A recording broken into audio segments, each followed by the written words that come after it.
Hello everyone, another video which means I've got another platinum to share with you. And today is Digimon Story Time Stranger. I had three main goals while I was playing Time Stranger. One obviously being that I wanted to get the platinum, but two, I didn't want to make getting the platinum ruin my first time experience with the game, so I ignored trophies for the most part until around near the end of the game, when I thought I'd seen most everything. And third, I've played a decent amount of Digimon games. If you haven't seen the shorts that I've put up, I've already done Cyber Sleuth and Hacker's Memory, not to mention Digimon Survive and Digimon World New Order. And I really wanted to use Digimon that I've never used before, just to make the playthrough a bit more interesting for myself. And I think I ended up with a pretty unique lineup to say the least, which I'm pretty happy about. Now, I'm not going to go too in depth on the story, but like you would expect from any RPG, after beating a boss at the end of a chapter, I would get a trophy. I will say in terms of boss fights, I think Time Stranger did a better job of making the boss fights feel more diverse and overall interesting. I think in Cyber Sleuth and Hacker's Memory, the bosses basically just buffed themselves and did a lot of damage. But in Time Stranger, there are bosses that have more mechanics put into the fights, others that interrupt the player, and even the final boss will de-digivolve your Digimon, so I think Time Stranger did a pretty good job of upgrading the boss fight. I personally never felt like any of them were unfair. One that kind of gave me trouble early on was Volcanismon, primarily because I hadn't put any points into my agent skills. But you know, I'm the type of person that likes to hoard until I really have to use something. So it wasn't until that boss fight, and I think I lost 2 times in a row, and I almost won my first try, but I ended up running out of healing items. Since I had a decent amount of Valor Digimon, I decided to put all my points into Valor, and that made a huge difference in the fight. And I switched up my team a bit to see who I could Digivolve, and I never would have expected it, but Deltamon was doing damage. Deltamon carried me through this fight. It was insane. Other than Volcanismon, I didn't really have too much trouble with any other bosses, because at that point, I understood that leveling up my agent skills was pretty important. And just like in Cyber Sleuth and Hacker's Memory, I should probably just say Cyber Sleuth. I don't think I need to keep saying Hacker's Memory. But in Cyber Sleuth, there was a rank system. Time Stranger is also a rank system, but in Time Stranger, it actually mattered. I think upgrading your rank, all it did was like increase the XP that Digimon got on the farm, I think is all it did, which is kind of useless because training Digimon with 3 Platinum Numons and 3 Tactician USBs was much faster, like infinitely faster. In Time Stranger though, agent rank is very important. It boosts Digimon stats, it increases experience yield, and most importantly is how you're able to Digivolve. At rank 2 or 3, I can't remember, this is where you get Champion. At rank 5, you get Ultimates, and at rank 7, Megas. And a few other Digimon are like behind 8, 9, and 10, but most Megas are unlocked at rank 7. Now how do you upgrade the agent rank? Is by acquiring the agent skills, and you do that by using anomaly points. You mainly get anomaly points from doing side quests, while also getting a few from the story. But yes, rank is completely different from Cyber Sleuth, which I think I like how it's handled in Time Stranger more than in Cyber Sleuth. Even though it feels longer to get to certain Digivolution stages, it feels more rewarding when you actually can. Like when I actually Digivolve my Gomamon to Mogiamon, and then Mogiamon into Mammothmon, and then Mammothmon into Skull Mammothmon, I think it does feel a bit limiting in the beginning, or like it at least felt that way, but from Champion to Ultimate, it feels a bit better, and by the time I was able to get Megas, I felt like I had a bunch of different options, which was great. I will say though that throughout the mid to late game, there is a lack of side quests, or at least it felt like that to me. I felt like early on there was around 3 to 5 side quests per chapter, maybe a more, and then later on there's only like 2, and that's about it until the next chapter. And it keeps that pace up until right before the final boss. Right before I was like, oh yeah, I'm gonna go do the final boss, beat the game, blah blah blah, it's gonna be great. Like nope, here's a bunch of side quests that you have to do. And not only that, but now you can go back to any point in the game and do any of the stuff that you were missing. Now I was doing a pretty good job of not missing anything, but now the whole game is just open to the player right before the final boss. It's a choice. I did do some of the side quests, but after a while I decided I just wanted to go fight the final boss. Now, I didn't look at the trophies throughout my entire playthrough, but from playing Cyber Sleuth, I kind of had an idea of what trophies might be there. I was like 1,000,000% sure that the cards were going to be a trophy, because in every Digimon game, except for like Digimon Survive, I think, there's always like more than 500 collectibles needed for a trophy. But when I looked at the trophy list and I scrolled up and down and I didn't see any collectibles, I couldn't believe it. I had a huge smile on my face. I was like, there's no way. It's too good to be true. And from what I was seeing, the trophy list looked pretty easy. There was the Mega Plus, which, you know, I didn't know how difficult it was going to be. And also there was the Grand Slam, basically a Coliseum, and I wasn't sure how tough those fights were going to be. But overall, it looked fairly easy. Anyway, I beat the final boss.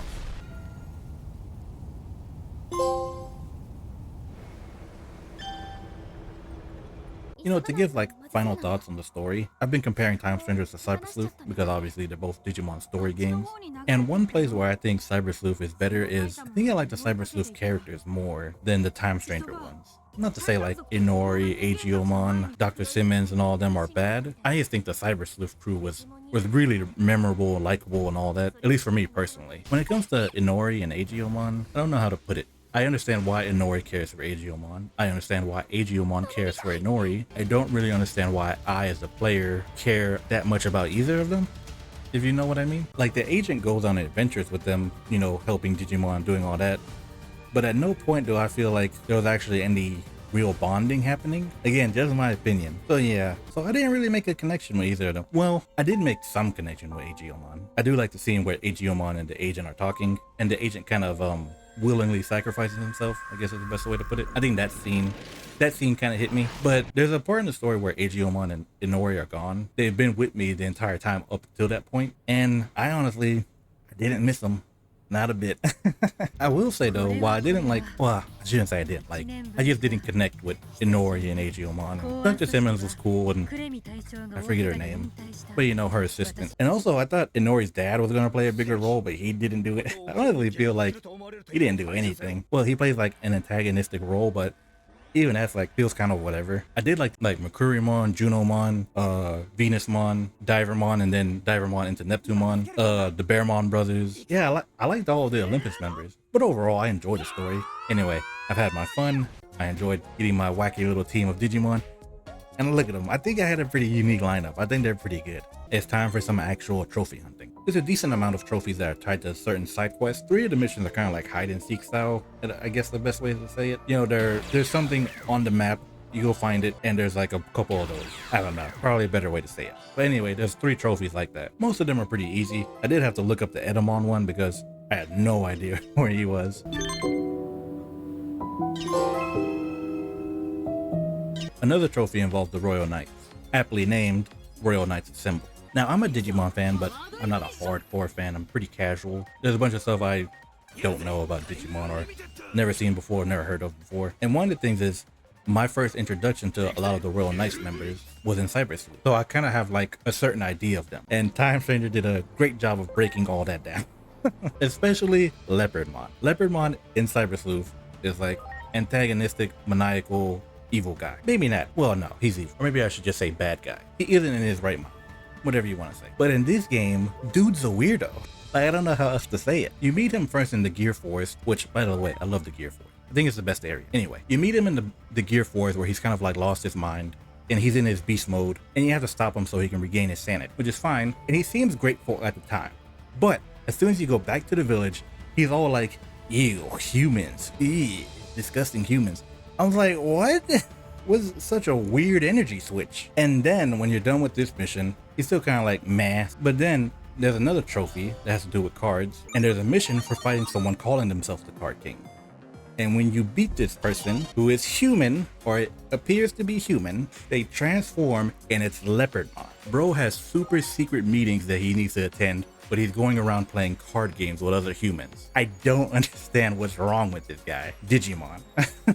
It's weird. There's a few other like personality changes that are different from Cyber Sleuth to Time Stranger. Like Craniumon has confidence issues. Lord Nightmon is crazy. I'd never called that Digimon Lord Nightmon, but now I can't remember their other name. What was it? Or Crusadermon in Cyber Sleuth. That's what their name was. But I think their name is Lord Nightmon, which I think Crusadermon's better, but you know, whatever. I think Lord Nightmon in Cyber Sleuth was, I'm not gonna say cooler, but more interesting than the one in Time Stranger. The one in Time Stranger is kind of a loser, to be honest. I think I mainly like Lord Nightmon in Cyber Sleuth because of the connection with Yuko. Because the fact that they hate each other, it's one of the best moments in Cyber Sleuth when Yuko and I'm just gonna say Crusadermon. When Yuko and Crusadermon are like talking shit to each other right before Crusadermon dies. Oh, I love it. I love it when two characters just hate each other so much that they can't get along for anything. And you know, that's my Crusadermon, my Lord Nightmon. That's who I think about when I see that Digimon. And so to see this, like, I don't know, this Lord Nightmon and Time Stranger, kind of a loser. But yeah, man, just thinking about Crusader Mon versus Yuko, I love that scene so much, man. It's so good. I just love it that Yuko, like in Crusader Mon's final moments, she's like, they could make advantage, be forgiving, whatever. It's like, no, fuck you, bitch. I hate you. I hate the way you talk, the way you look.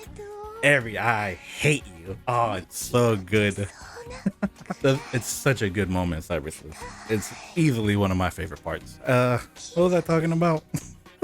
Oh, there's like a weird, I feel like Agumon and Gabumon are weird. Obviously they're not the same ones from Nokia, and they don't have to be. But like Gabumon's kind of weird. He's kind of like an edgelord or whatever. Or he's got like a sassy attitude. I don't know how you want to describe it. He's just kind of an ass. But yeah, a weird little shift from the Royal Knights that I know from Cyber Sleuth to the Royal Knights that are in Time Strange. I don't hate them, but it was just fun seeing the differences, I guess. And they each have side missions they have to do. You get all of them all round up, and you get the trophy. Also, something I didn't know is that once you round them all up, in the final boss fight, Omnimon will come and help. But if you do all of the side quests, then all of the Royal Knights come and help. Which is a pretty cool cutscene. Kind of wish I would have done it before, but I've seen it and it's great.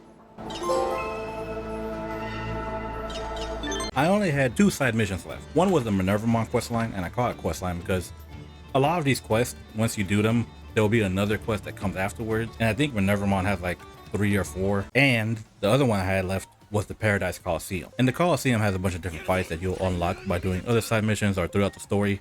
I didn't know how difficult these fights were going to be, but if you can beat the final boss, none of them are that difficult. Some Digimon do a lot of damage or like are really tanky, but otherwise it's not a big deal. And by beating all the Coliseum fights, you get to fight Marsmon. And after beating Marsmon, who has maxed out attack by the way, he does pretty good damage. But after beating him, I got the trophy Grand Slam.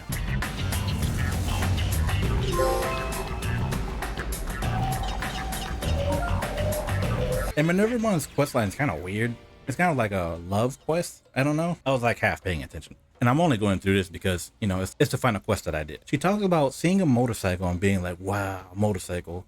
And then seeing a Digimon who has a motorcycle, who, if you know anything about Digimon, Digimon on a motorcycle is Beelzemon. And so she's in love with Beelzemon, apparently. And then she wants to fight Beelzemon to get over her love or something like that. And you do a little quest for him to upgrade or whatever, to fix something.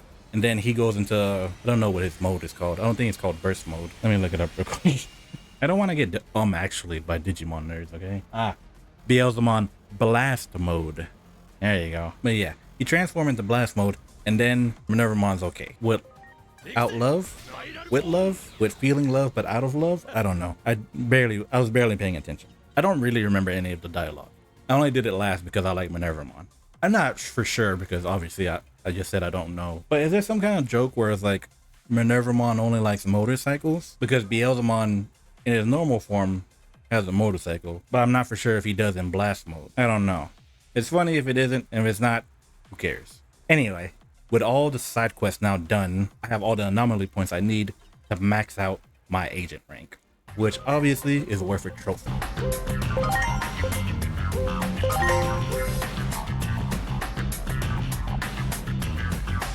Now is when I started working on the Mega Plus difficulty trophy.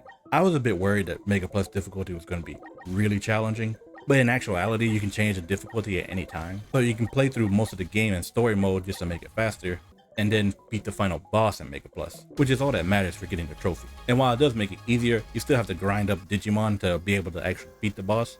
I don't think it really matters what Digimon you use as long as you have good support and maxed out stats. Or maybe not even maxed out stats, but you know, I wasn't gonna take the chance. There are probably Digimon that make boss fights a lot easier, but I just wanted to use the Digimon that I wanted, which were some of the Olympus Digimon. I think you could make the grinding faster by paying for the DLC dungeons, but I don't think the grinding was that bad. It does take a while, but it's whatever. But you know, if you are someone who wants to get the trophy and save time, maybe getting the DLC dungeons is worth it for you. You know, to each their own. Anyway, once my Digimon were all statted up, I went into New Game Plus. In New Game Plus, I put the game in the story mode just so I could go through it as fast as I could, and it took me around 6 hours to make it back to the final boss. And while the final boss can do some pretty big damage, especially if he goes multiple times in a row, and he's also a bit tanky, but if you're properly prepared like I was, the fight isn't that difficult. Now, could I have done Mega Plus legit all the way through? I don't know. I don't really care. I just wanted the trophy, you know?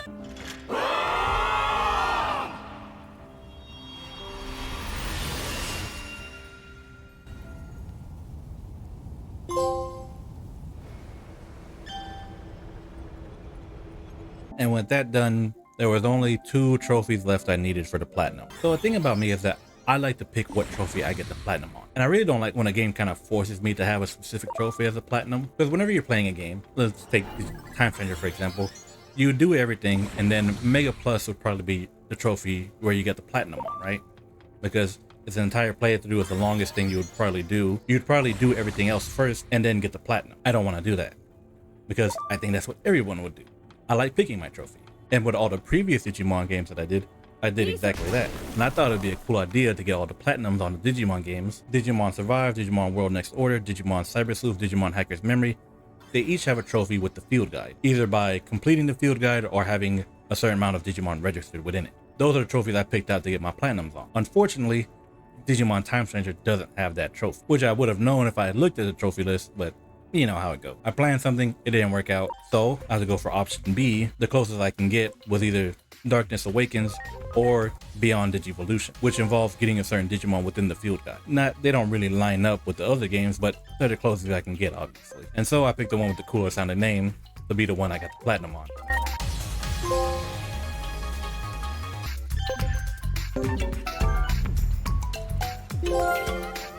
And with that, Digimon Story Time Stranger's Platinum is mine. And it's easily by far the best platinum experience out of all the Digimon games I've played. I am officially done with getting Digimon Platinums. I've gotten all the games in my collection: Digimon Survive, Digimon World Next Order, Digimon Story Cyber Sleuth, Digimon Story Cyber Sleuth Hacker's Memory, and finally, Digimon Time Stranger. Ugh, so nice. It took a lot longer than expected because of just me procrastinating being lazy, but glad I was able to do this before the end of 2025. Now, small elephant in the room, I am missing one Digimon game that has a platinum.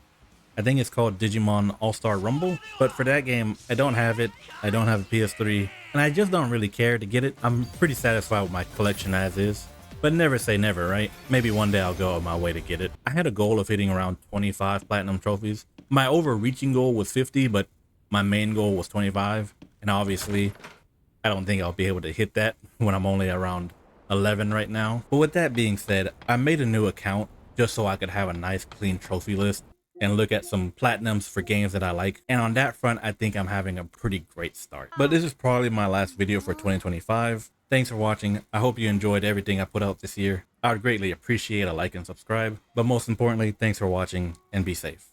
Oh, and happy holidays.